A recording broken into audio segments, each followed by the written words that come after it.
The problem is the monopoly game, which is controlled by the Federal Reserve, the private bank, which is actually controlled out of London, is manipulating all the dollars to put them out, put more and more people into debt. So the illusion of equity they have in real estate is coming apart. The players that are analyzing everything are expecting massive foreclosures next year and the beginning of what we call the recession it's going to be worse than 29. It's your house that you're living in. You think you own it. You don't. Right. You have contractual right to transfer the airspace, subject to you paying taxes to the state. Right. Or the Global 2000 discussions that we had. The real problem that they have, as Kissinger says, is there are just too many people on the planet. And 40% of the world, 2 billion of us, exist on less than $2 a day. The summary of the Global 2000 report I put up on my website, nohopes.com. But if you look at it, it makes sense to get rid of people. So what they said, they're going to make godlike decisions on who lives and who dies. Now, obviously, some of the meetings we sat on, we were planning on using neutron bombs on the major cities because that contains most of what they call... You actually heard this? I sat in on the meetings. I was in the game big time. In fact, I was making such a mess, they decided rather than kill me, which they could, they just invited me into the inner group and asked me to be the finance chairman. And at that point, I probably would have been in, Secretary of the Treasury or something, whatever they wanted to do with me. What I was doing prior to that, so, making it right, I would volunteer to become a president of a company, and I'd go in and liquidate it. And we get rid of the expendable containers. That was my job. Expendable containers meaning human beings? That's right. Yeah, it's amazing. That's that was a terminology. Vernacular, wasn't it? Yeah. Oh, well, that's what we used at that time. I mean, it went from there to useless eaters today, so you're happy with it, you're a human resource. So, which, all you are is part of the commodity, even in the business sense. You look at it, you have a cost. Labor, what is labor? Yeah. Human resource. Right. When you're going to put together some kind of product. Well, the inside of the game, when we started using neutron bombs, today they figured that biologicals are much cheaper. Mm-hmm. They're still planning on, the plan is to get a war started in the Middle East.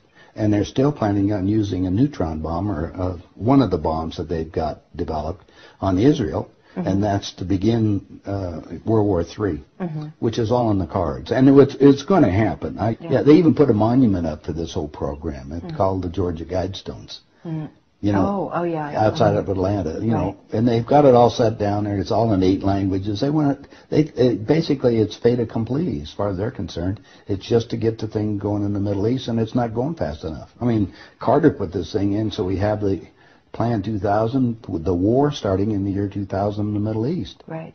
Reduce the population of the planet down to 500 million, have one world currency under the Homeland Security, or FEMA, if you want to call it.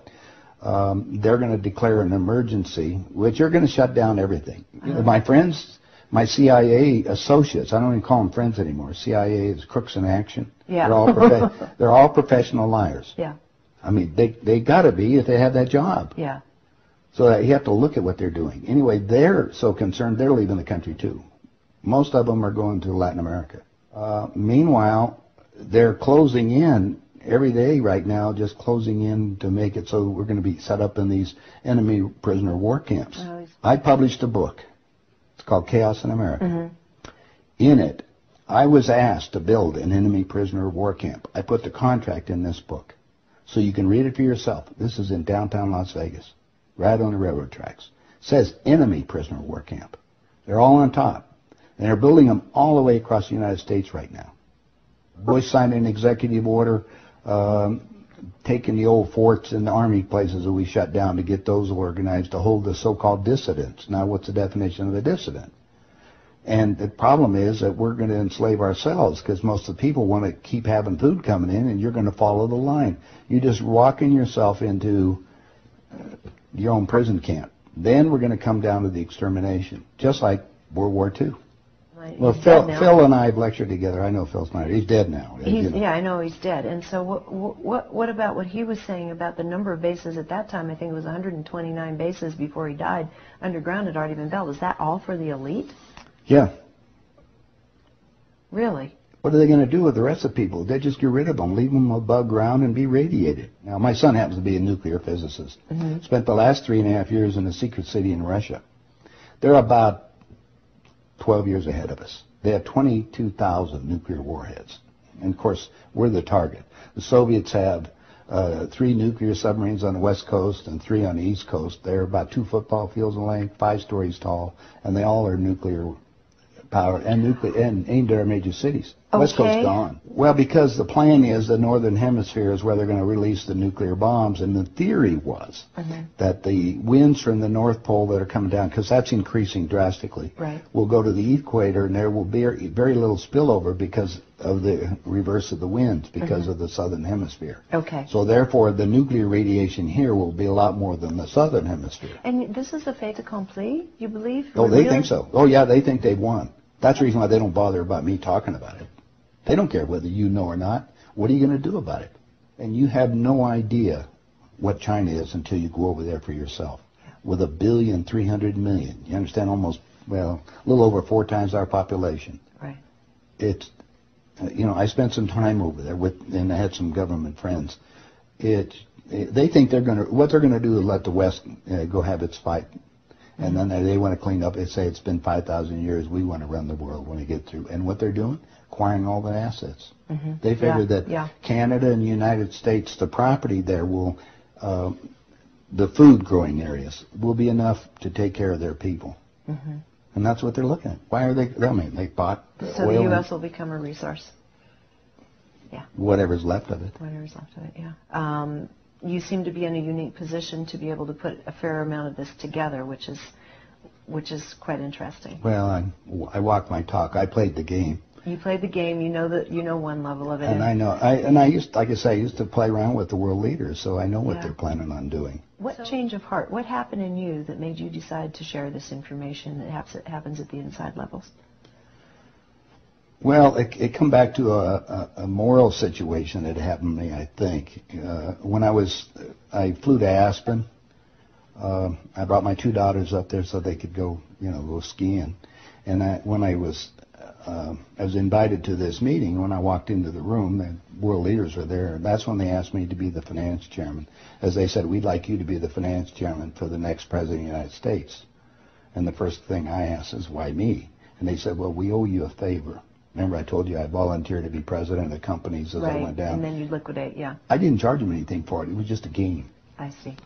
And anyway, that's what they said. So I thought you'd be good on the team, yeah. I'd be a team player. I just did it because it was, another one of these things. So next thing I asked them, I said, well, wait a minute. I just started this $100 million project. And they said, don't worry about it. We'll put it on ice. And I said, okay, who with? And I said, well, you can do that. Then I said the next thing was, who is going to be the next president? Now, this is 2 years before he became president. Right. They said Jimmy Carter. And I said, Jimmy who? And they said, well, he's the Democratic governor of Georgia. And I said, I've been voting Republican. And Paul Volcker said, son, don't worry about it. We control them both. Yeah.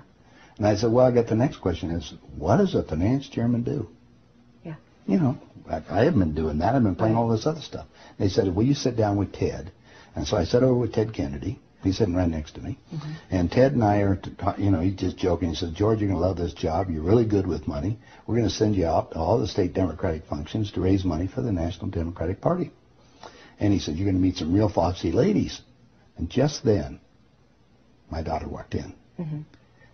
Ted looked at her and he says, wow, I want to go to bed with that. I says, no, you don't, Ted. That's my daughter, and she's 14. And his response to me was, I don't care. I was livid. I really didn't know what to do. So it was that moment of that personal insult. That was part of it. Yeah. I got up and I walked across the room. Yeah. I then talked to Pierre Trudeau and his wife, who was the Prime Minister of Canada at that time. And I'm sitting in front of them was a little half cigar box full of white powder.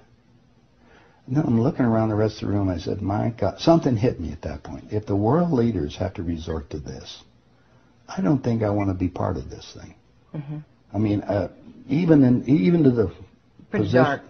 Even to the pollution and getting everything else they're talking about, getting rid of all the other people. I mean, I was raised in a packing house and slaughtering animals, and you get to the point where people are just animals at that level. And then I found out a little bit more about the details of the Plan 2000, of the annihilation of the entire planet. I said, I got to stop these people. There's something there. I mean, it's just, they got to be stopped.